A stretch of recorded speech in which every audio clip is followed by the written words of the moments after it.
یہی ذائقہ تو مجھے زندہ رکھے ہوئے ہے۔ میں نے مسکرا کر کہا، پھر تو تمہیں ہر دن جینا ہوگا، کیونکہ اب میں روز کھانا پکاؤں گی۔ کمرے میں رات کو بیٹھے ہم نے آنے والے دنوں کی باتیں کی، بچوں کے ناموں پر مذاق کیا اور اپنے خوابوں کے رنگ ترتیب دیے۔ علی نے کہا، میں چاہتا ہوں کہ بچہ جب بڑا ہو تو کہے میرے ماں باپ نے مجھے عزت، محبت اور وقار دیا۔ میں نے دل سے دعا کی، آمین۔ ہم دونوں چھت پر بیٹھے تھے، چائے کی بھاپ فضا میں گھل رہی تھی اور شام کا آسمان نارنجی ہو چکا تھا۔ اس نے جیسے ہی اپنی سچائی بیان کی، میں حیرت میں گم ہو گئی۔ میں اس وقت کو سوچنے لگی جب مجھے لگا تھا کہ وہ مر چکا ہے اور آج وہ میرے سامنے بیٹھا اپنے جینے کی کہانی سنا رہا تھا۔ میں نے کہا، تم نے نئی زندگی شروع کی، پر میں تو وہیں کی وہیں رہ گئی۔ بس ایک بوجھ کے ساتھ اس نے میرا ہاتھ تھاما۔ اب تم اکیلی نہیں ہو، جو وقت گزر گیا وہ گیا، مگر اب جو آنے والا ہے وہ ہمارا ہے۔ ہم نیچے آئے اور میں نے کہا، مجھے تمہاری کہانی سننی ہے، پوری، بغیر کسی کمی کے۔ وہ مجھے لاؤنج میں لے آیا، کتابوں کے بیچ ایک پرانا ڈائری نما رجسٹر نکالا اور بولا، یہ میرا سچ ہے جو میں نے ہسپتال سے نکلنے کے بعد لکھنا شروع کیا تھا۔ میں نے صفحات پلٹنا شروع کیے، وہاں تاریخ وار وہ دن لکھے گئے جب وہ ہوش میں آیا، جب اس نے نرس کو پہچانا، جب پہلی بار اس نے دوبارہ اپنے پاؤں پر چلنے کی کوشش کی۔ ایک صفحے پر لکھا تھا، آج میں نے پہلی بار آئینے میں خود کو دیکھا، بہت کچھ بدل گیا ہے، مگر میری آنکھوں میں وہی سوال ہے، کیا وہ؟ میں نے کہا، تم نے مجھے ڈھونڈا کیسے؟ وہ بولا، شروع میں یادداشت نہیں تھی، لیکن جب ہوش آیا تو تمہارا چہرہ خواب کی طرح بار بار آتا رہا۔ میں نے اخبار، ریکارڈ، سوشل میڈیا، ہر چیز چھانی، مگر تمہارا نام جیسے مٹا دیا گیا تھا۔ اور پھر میں نے خود کو مضبوط کیا، کام شروع کیا، شناخت بدلی، اور قسمت نے مجھے تمہارے سامنے لا کھڑا کیا۔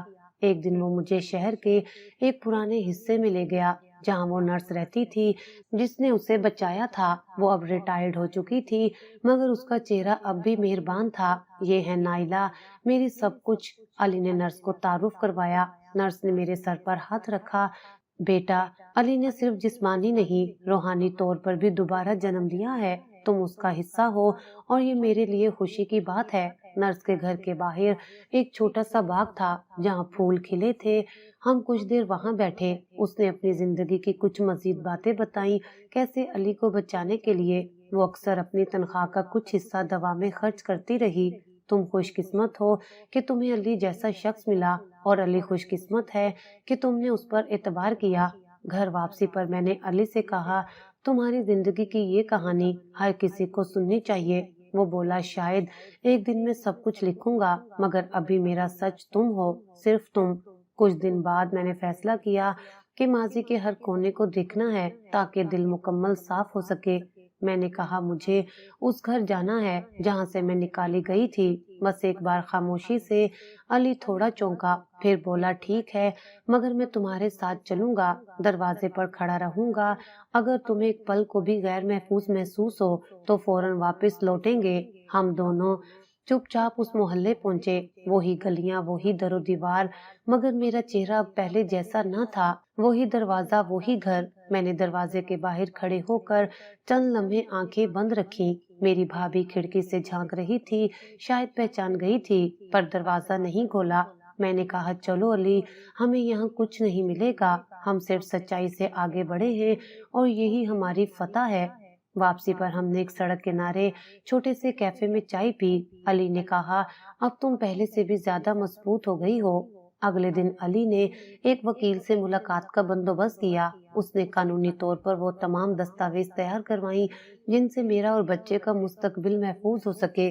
ہم نے ایک نیا نام چنا جس پر گھر کی ہر چیز کا اندراج ہونے لگا۔ میرے دل میں کئی بار خیال آیا کہ یہ سب خواب ہے، مگر ہر دن ایک نئی حقیقت سامنے لاتا۔ ایک دن علی میرے لیے کپڑے لے کر آیا۔ میں نے کہا، اب تو میں ایک مکمل بیوی لگنے لگی ہوں۔ وہ مسکرایا، تم ہو ہی میری بیوی، اور اب سب کچھ قانوناً بھی ویسا ہی ہے۔ میں نے اس کے لیے ایک تحفہ لیا، ایک چھوٹا سا فریم جس میں ہمارے بچے کی الٹرا ساؤنڈ رپورٹ کی کاپی تھی اور نیچے لکھا تھا، ہماری دوسری زندگی کی پہلی تصویر۔ اس نے فریم کو چوم کر الماری میں رکھا اور کہا، یہ ہمارا پہلا خزانہ ہے۔ ان دنوں میں نے اپنے اندر ایک نیا جذبہ محسوس کیا۔ میں نے گھر میں پودے لگانا شروع کیے۔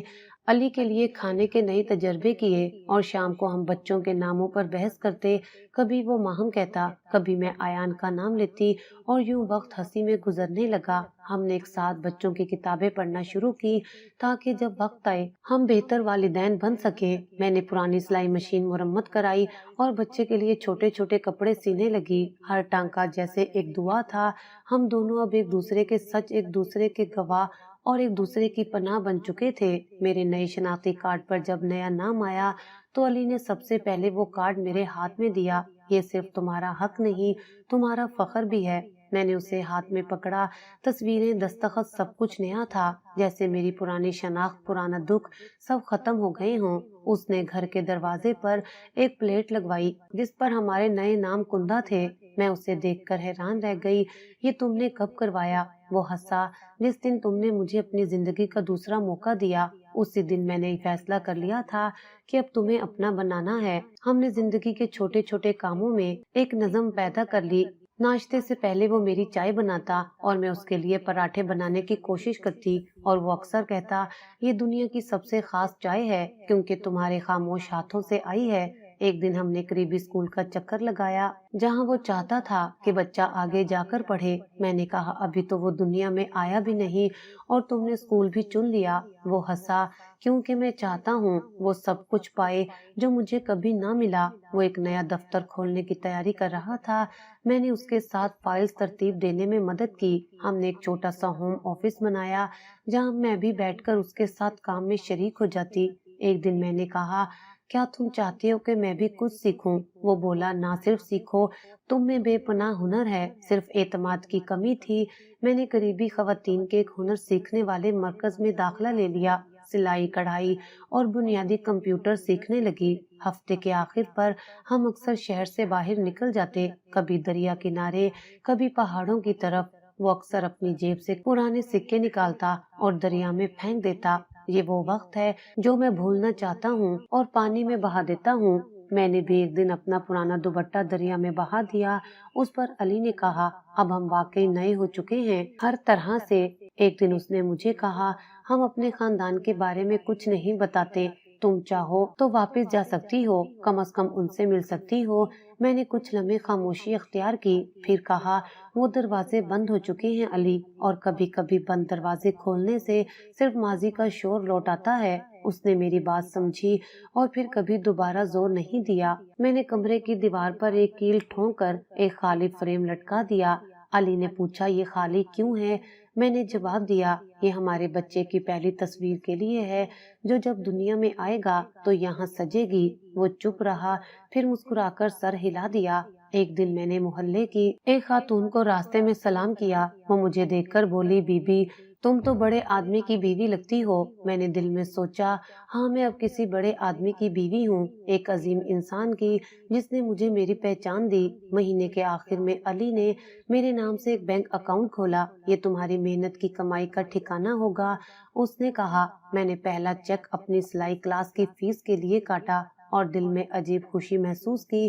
ایک دن علی بیمار پڑ گیا، معمولی بخار تھا، مگر میں نے اس کا بے حد خیال رکھا۔ میں نے گرم پانی، دوا اور اسے آرام کی مکمل سہولت دی۔ وہ بولا، تم تو ماں بننے سے پہلے ہی ماں جیسا خیال رکھنے لگی ہو۔ میں نے ہنس کر کہا، محبت میں سب کچھ سیکھا جا سکتا ہے علی۔ ہم دونوں نے گھر کی دیواروں پر خود سے ہاتھ سے لکھی تحریریں چسپاں کی، دعائیں، خواب، امیدیں۔ ایک جگہ ہم نے لکھا، یہ ہمارا نیا جہاں ہے، یہاں صرف سچ رہتا ہے، صرف محبت بولی جاتی ہے۔ ہر رات سونے سے پہلے وہ میرے پیٹ پر ہاتھ رکھ کر بچے سے بات کرتا، بیٹا، تیری ماں بہت بہادر ہے، جب تو آئے گا دنیا تجھے مکمل پائے گی۔ میں آنکھیں بند کر کے سنتی اور رب سے شکر کرتی کہ اس نے مجھے ایک نئی زندگی دی، نہ صرف جسمانی بلکہ روحانی طور پر بھی۔ یہ زندگی اب صرف گزر نہیں رہی تھی، یہ مکمل ہو رہی تھی۔ ہر دن ایک قدم آگے، ہر لمحہ ایک نئی پہچان کی جانب، اور میں جو کبھی ایک بد نصیبی کی علامت سمجھی جاتی تھی اب ایک محبت کی مکمل تصویر بن چکی تھی۔ صبح کا وقت تھا، میں کھڑکی کے پاس بیٹھی سورج کی کرنوں کو چہرے پر محسوس کر رہی تھی جب علی میرے لیے ناشتہ لے کر آیا۔ ٹرے میں چائے، پراٹھے اور تازہ پھل تھے۔ آج تمہیں کچھ نیا پہنانا ہے، وہ بولا۔ میں نے پوچھا، کیا موقع ہے؟ وہ ہنسا، یہ ایک عام دن ہے مگر ہمارا خاص ہے، پھر وہ الماری سے ایک خوبصورت نیا لباس نکال کر لایا جو میرے انداز کے بالکل مطابق تھا۔ ناشتے کے بعد ہم باہر نکلے۔ وہ مجھے ایک ایسے بازار لے گیا جہاں سب کچھ بچوں کے لیے تھا۔ میں نے حیرت سے ایک ایک چیز کو دیکھا، ننھے جوتے، رنگین کپڑے۔ علی نے کہا جو تمہیں پسند آئے اٹھا لو۔ میں نے جھجکتے ہوئے ایک سفید کپڑوں کا سیٹ اٹھایا جس پر چھوٹے ستارے بنے تھے۔ یہ ٹھیک ہے؟ میں نے پوچھا۔ یہ بہت خاص لگ رہا ہے، اس نے فوراً کہا۔ ہم نے بچوں کا ایک آرام دہ بستر بھی خریدا جس پر وہ خاص طور پر بضد تھا کہ وہ خود گھر جا کر جوڑے گا۔ شام تک ہم تھک گئے لیکن دل میں ایک عجیب سی تازگی تھی۔ واپسی پر اس نے آئس کریم خریدی اور پارک کے کنارے ہم نے ساتھ بیٹھ کر کھائی۔ ایک بچے نے قریب آ کر کہا آنٹی آپ کے پیٹ میں بچہ ہے؟ میں نے ہنس کر کہا ہاں، تمہیں کیسے پتا چلا؟ وہ بولا میری ماما نے بھی ایسے پیٹ میں مجھے رکھا تھا۔ مگر واپس آ کر علی نے وہ بستر خود جوڑا۔ میں اسے دیکھتی رہی، اس کے ماتھے پر پسینہ، ہاتھوں میں لکڑی کے پرزے اور چہرے پر سنجیدگی۔ جب بستر مکمل ہو گیا اس نے کہا اب یہ ہمارا پہلا تحفہ ہے اپنے بچے کے لیے۔ میں نے ایک شیشے کے جار میں وہ سب کھلونے رکھے جو ہم خرید کر لائے تھے، ہر کھلونا جیسے ہمارے نئے سفر کی علامت تھا۔ 2 دن بعد علی نے کہا میں نے تمہارے لیے مختصر فوٹو سیشن کا بندوبست کیا ہے، تمہاری یادیں صرف دل میں نہیں تصویروں میں بھی ہونی چاہیے۔ میں نے تھوڑا جھجکتے ہوئے پوچھا کس کے لیے؟ ہمارے لیے اور اس بچے کے لیے جو ایک دن ان تصویروں کو دیکھ کر کہے گا میری ماں کتنی خوبصورت تھی۔ وہ بولا فوٹوگرافر گھر آیا۔ میں نے نیلے لباس کے ساتھ ہلکی جیولری پہنی اور علی نے میری تصویریں کھینچی، کبھی کھڑکی کے پاس، کبھی نرسری کے ساتھ، کبھی کتابیں پڑھتے ہوئے۔ اس نے کہا یہ تصویریں صرف ایک ماں کی نہیں، ایک مکمل عورت کی ہیں جس نے خود کو خود بنایا ہے۔ اسی ہفتے میں نے علی کے ساتھ مل کر نرسری کو مزید سجایا۔ ہم نے دیواروں پر سٹیکرز لگائے، کھڑکیوں پر رنگین پردے ڈالے اور ایک ساؤنڈ مشین بھی لی جو بچے کو سونے میں مدد دے سکے۔ علی نے نرسری کے دروازے پر ایک تختی لگائی، محفوظ گھونسلہ۔ میں نے اب سلائی کا کام شروع کر دیا تھا۔ میں نے بچے کے لیے اپنے ہاتھ سے پہلا کمبل سیا۔ جب میں نے علی کو دکھایا تو اس نے کہا یہ دنیا کا سب سے نرم کمبل ہوگا کیونکہ اسے تمہارے ہاتھوں نے سیا ہے۔ دعاؤں سے ہم ایک دن قریبی ہسپتال گئے جہاں علی نے رجسٹریشن کروائی۔ اگر کچھ بھی ہو ہم فوراً یہاں آئیں گے، اس نے کہا۔ وہاں موجود نرسز نے مجھے مشورے دیے۔ ایک نے تو کہا آپ خوش نصیب ہیں، آپ کا شوہر بہت خیال رکھنے والا ہے۔ میں نے صرف مسکرا کر سر ہلا دیا کیونکہ الفاظ کم تھے اس کی محبت کو بیان کرنے کے لیے۔ ایک شام علی مجھے ایک مقامی کتاب میلہ لے گیا، وہاں بچوں کی کہانیوں کی کتابیں تھیں۔ ہم نے ایک کتاب خریدی جس کا نام تھا ماں کی گود، دنیا کا سب سے محفوظ مقام۔ گھر آ کر علی نے وہ کتاب پڑھ کر سنائی جیسے بچہ ہمارے درمیان موجود ہو۔ وہ ہر لفظ آہستگی سے بولتا اور ہر صفحہ پلٹتے وقت میری طرف دیکھتا جیسے پوچھ رہا ہو کیا ہم تیار ہیں؟ میں نے ہاں میں سر ہلا دیا کیونکہ اب میں صرف جسمانی طور پر نہیں ذہنی طور پر بھی تیار تھی۔ زندگی میں پہلی بار میں مستقبل کا سوچ کر مسکرا رہی تھی۔